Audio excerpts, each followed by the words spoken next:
Olá, galerinha do sexto ano, tudo bom com vocês? Aqui é a professora Camila de Ciências. Como é que vocês estão? Já tá morrendo de saudade de cada um de vocês. Nós estamos nesse clima junino, né? Na aula de hoje, nós iremos estudar sobre impactos das atividades humanas no solo.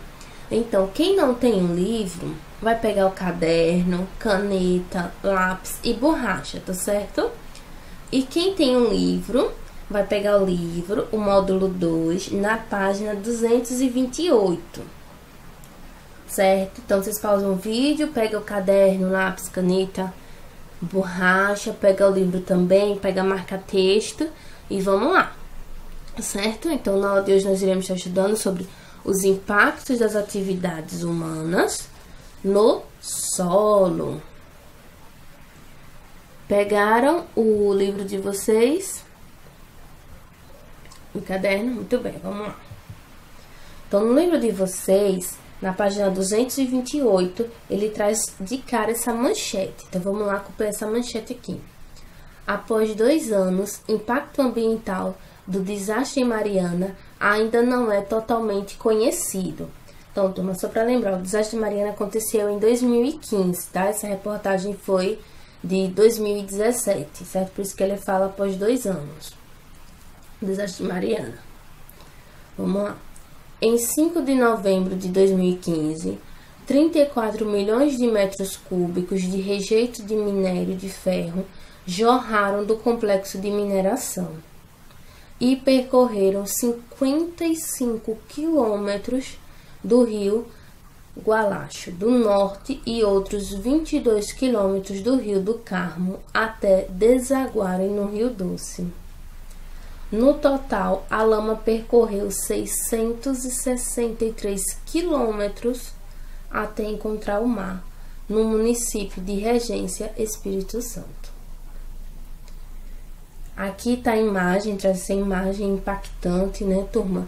Aqui é a área destruída pela enxurrada de lama com rejeitos de minério de ferro, próximo ao município de Mariana, Minas Gerais, em 2015. Então, essa reportagem, ela foi tirada de Mota, Camila Veras, o nome da reportagem após 2 anos, impacto ambiental do desastre de Mariana. Ainda não é totalmente conhecido, né, o BCC Brasil. Foi de 5 de novembro de 2017, foi retirado da internet. Tá aqui o site, BBC. Então, turma, esse desastre passou várias vezes, né, no jornal. Foi realmente, assim, trágico. Muitas pessoas, morreram muitas pessoas, né, muitas pessoas desabrigadas. Foi realmente, né, triste. Mas vamos lá com as perguntinhas. Quais foram as causas do desastre que ocorreu em Mariana? E aí, turma, eu quero que vocês parem um pouco, né? E pense quais foram as causas do desastre que ocorreu em Mariana. E, turma, qual será que foi? Alguém lembra? Pois é. Foi causado, né, pelo rompimento de uma barragem que continha rejeitos de minério. Então, o rompimento dessa barragem, que continha rejeito de minério, ela foi rompida e aconteceu esse desastre. A minha segunda pergunta é o seguinte: cite os principais problemas causados por esse desastre. Então, pensem aí, reflitam, né, nos principais problemas causados por esse desastre. E aí, pensaram um pouquinho? Então, um dos problemas os rejeitos, eles atingiram diversas cidades, principalmente o município de Bento Rodrigues. Causou a morte de pessoas, de animais, prejuízos materiais, e não só materiais também, né, turma, os prejuízos também psicológicos, né? Além de despejar resíduos tóxicos em diversos rios, chegando até o oceano. Então, esses foram alguns dos problemas, né, causados. Eu trago para vocês, né, turma? Realmente, além desse, nós tivemos esse que foi em 2015, mas nós também tivemos o desastre, né, lá em Brumadinho, lembram? No dia 25 de janeiro do ano passado, até mais recente, que foi a barragem da mina de Córrego, né, do Feijão do Vale. Ela se desfez em 25 de janeiro de 2019. Então, vocês podem até estar dando, quiserem ter mais um pouco de conhecimento, não tiverem lembrado, sobre esse desastre, né, que foi o de Brumadinho, que foi no ano passado.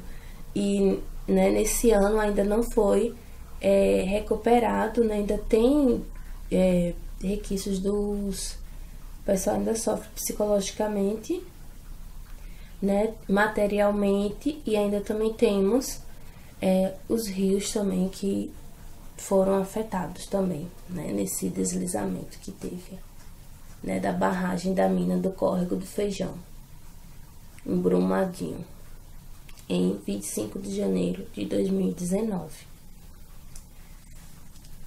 Bom, então, turma, o ser humano, ele pode interagir com o solo de diversas maneiras. Ele pode estar reagindo com o solo com as práticas agrícolas, né? Como nós já estudamos, as práticas agrícolas é uma forma dele estar interagindo com o solo. Também com a pecuária, que é assunto que nós também já estudamos, né? A pecuária.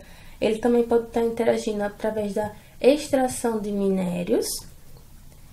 E, no entanto, para ter essas atividades, todas essas atividades aqui, foram atividades que nós estudamos, as práticas agrícolas, a pecuária, a extração de minério, é necessário também dessas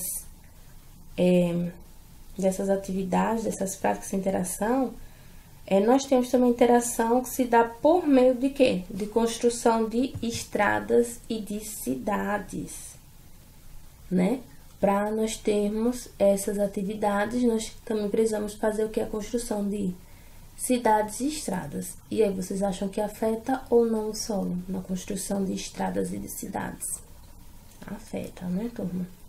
Então, algumas atividades que o ser humano ele faz no solo pode comprometer sua estrutura.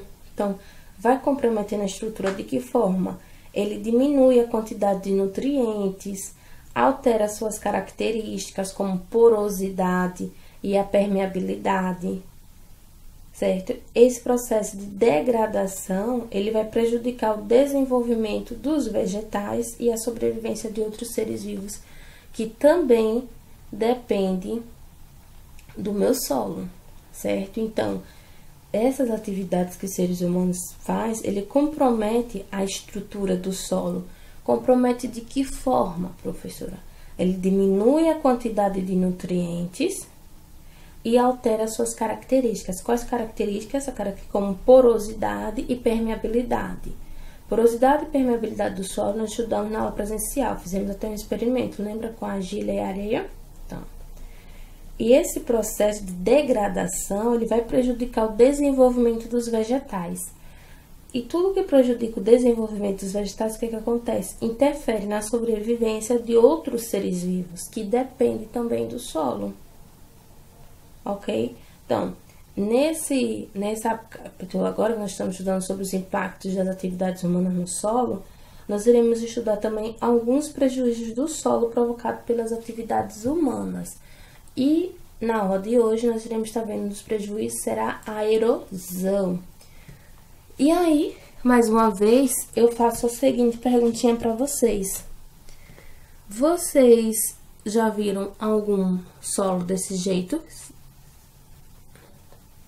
Né?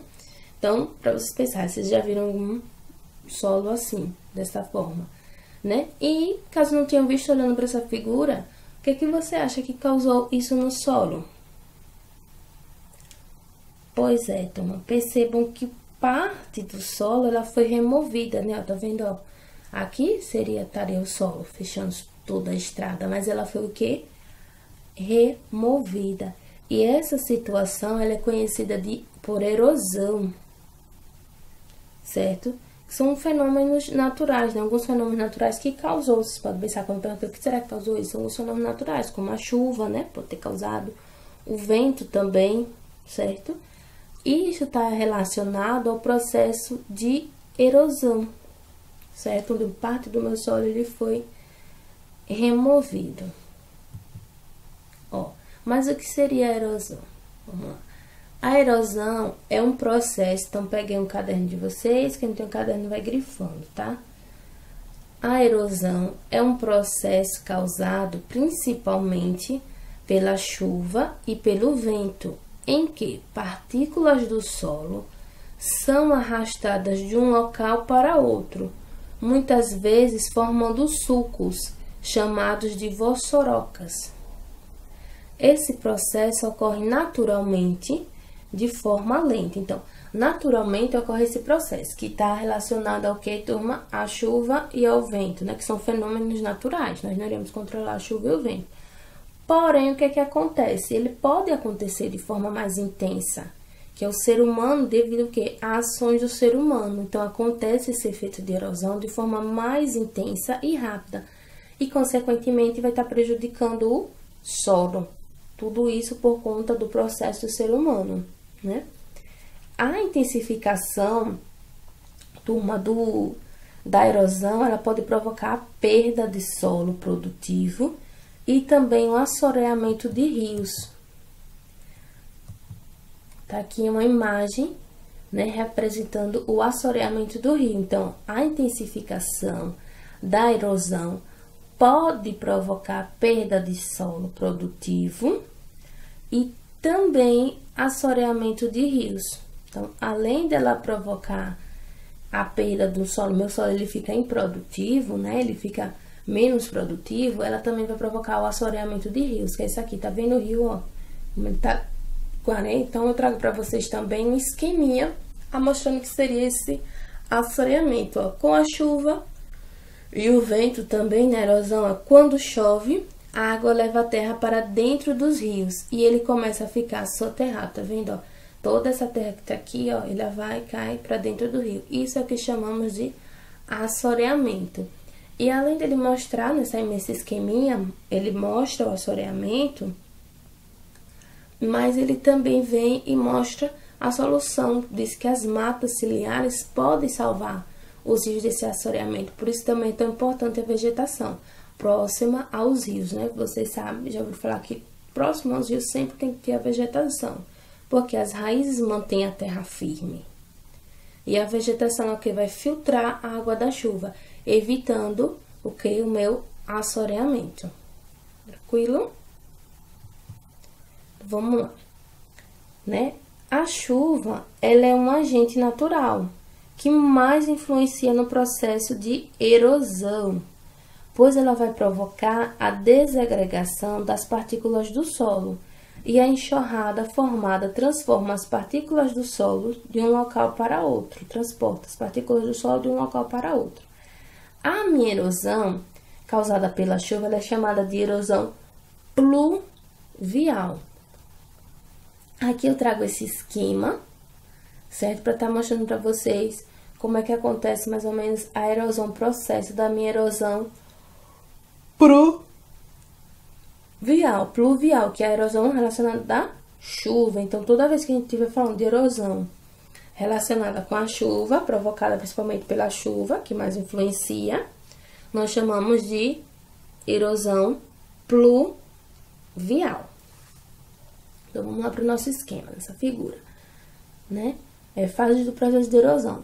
O impacto da gota de chuva sobre o solo desnudo, tá aqui, ó, o meu solo desnudo, tá vendo? Quando ele fala do solo desnudo, ele tá falando sem vegetação. Desnudo.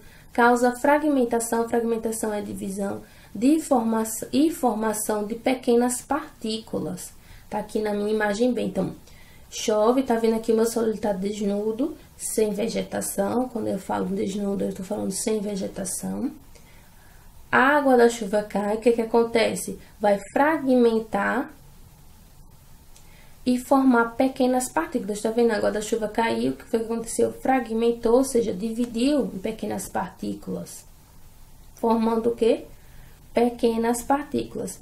Que bloqueia os poros e forma o que? Uma superfície selada. Aqui, ó, vai bloquear os poros e formar uma superfície selada. A água que escorre, tá vendo aqui azulzinho são as águas, tá representando as águas. A água que escorre carrega partículas de solo que são depositadas nas partes baixas, ó, onde a velocidade da água é reduzida. Aqui, ó, ele vai depositando para as partes baixas onde a velocidade da água é reduzida. E aí acontece isso aqui. Entendeu? Então, ele vai fazendo esse... como se, de forma geral, como a gente vê, seria assim... Eita, a areia tá escorrendo, daquele monte tá escorrendo. Seria, vamos dizer assim, a grosso modo isso. Ok? É o que acontece, assim, muito na entrada do nosso conjunto. Próximo ali ao conjunto policiais, nós vemos aquela areia toda descida ali na frente. Então, seria justamente quando chove, seria essa erosão pluvial. Então, a erosão causada pela chuva é chamada de erosão pluvial. E nós temos também a nossa erosão eólica. Então, eólica vem de quê? Do vento, é o principal fator. Então, os ventos, eles também influenciam no processo de erosão. Eles atuam principalmente no transporte de partículas do solo. Quando o vento, ele é o principal fator que causa a erosão, nós chamamos de erosão eólica, certo? Então, aqui nós temos essas fotografias que são mostradas, né, fatores da erosão eólica. Então, o transporte e a deposição, né, de grãos de areia podem formar grandes dunas. Nós estamos vendo aqui essa imagem transformando grandes dunas. E aqui modelando, né, essas rochas, tudo isso pelo processo de erosão eólica. Bom, agora vamos para os fatores que influenciam a erosão do solo.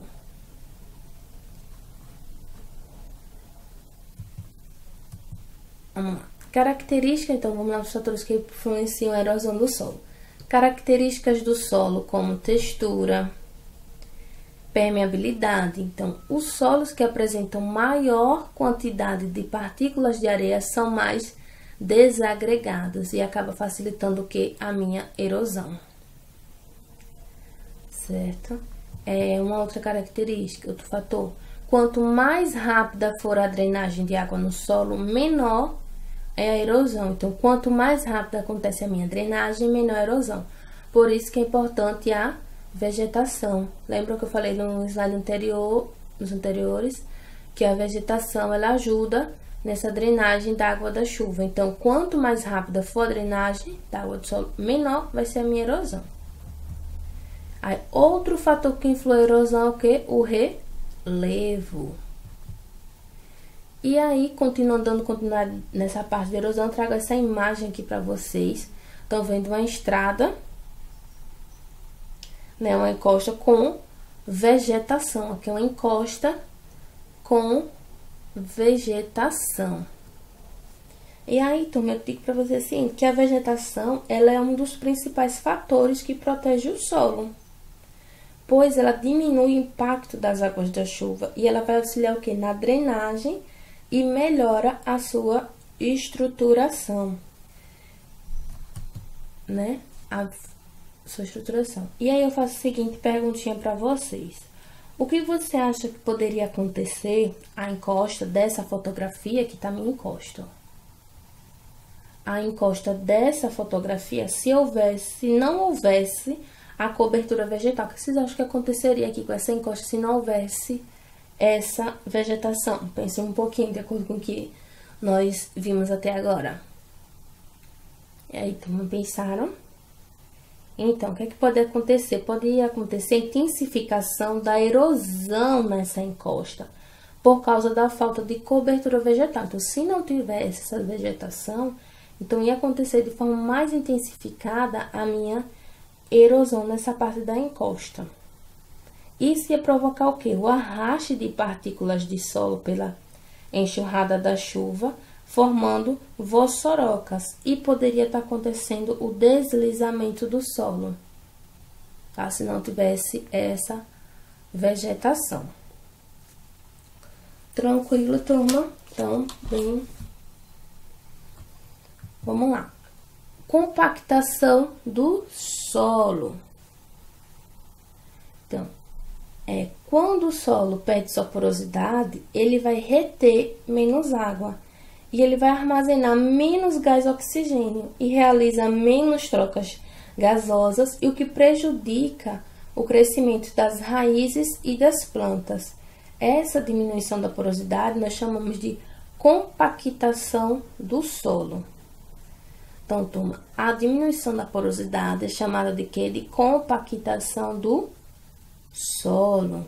Então, quando o solo ele perde a porosidade, o que acontece? Ele retém menos água, ele vai armazenar menos gás oxigênio, que vai acontecer o quê? Menos trocas gasosas e vai prejudicar no crescimento das raízes das plantas. Essa diminuição da porosidade é chamada de compactação do solo. Então, compactação do solo, a diminuição da porosidade. Então, anotem, diminuição da porosidade chamamos de compactação do solo. Repetindo, diminuição da porosidade é chamada de compactação do solo. Vamos lá. A compactação do solo, ela ocorre por diversos motivos, entre os quais podemos citar os equipamentos agrícolas, ó, aqui na imagem, equipamentos agrícolas, e também animais criados com um espaço reduzido. Eu trouxe aqui essa imagem, os animais criados com espaço reduzido. Então, nessa imagem aqui, tá mostrando a criação do gado, então ele tá compactando o solo. Então, quando ele compacta esse solo aqui, vocês vão ver que o solo vai ficar infértil. Vai o quê? Vai prejudicar o crescimento das raízes das plantas aqui, ó. Vai prejudicar o crescimento das raízes das plantas, porque ele tá o quê? Compactando. Inclusive, para construir estradas, vocês já viram, fazem essas máquinas, né, para compactar o solo, justamente para diminuir a porosidade, certo? Reter a água, que armazena o gás oxigênio, para ele realizar menos trocas gasosas e o quê? E que não nasçam o que? As raízes das plantas. Por isso que para construir as estradas eles fazem essa compactação do solo. Ok? Então, vamos lá. A compactação do solo ocorre por diversos motivos, entre os quais podemos citar a utilização de equipamentos agrícolas e o pisoteamento provocado pelos animais em criações com espaço reduzido. Nas cidades, a compactação do solo, em razão das construções, ela aumenta o escoamento superficial da água, podendo causar fortes enxurradas e enchentes. Foi o que eu falei para vocês. Certo, turma? Então, é isso da nossa aula de hoje, sobre os impactos, né, ambientais causados no solo pelo ser humano. Então, eu espero que tenha dado para entender. Quem não tem um livro, anota o que eu falei, certo? Anota o que eu falei no caderno, anota o que está escrito também no slide. Quem tem o livro, vai grifar as partezinhas principais, essas que eu falei do livro, que tá na página. Aí vocês vão acompanhar da página 228 até a página 231, na parte de compactação do solo. Isso para quem tem o livro, grifar as partes principais. Foi justamente essas partes que eu falei para vocês. Quem não tem o livro, vai estar anotando o que eu falei durante essa aula, certo? E essas partes que tá no slide. Então, turminha, um grande abraço, um grande beijo, que tá morrendo de saudade. Até a nossa próxima aula. E se cuidem!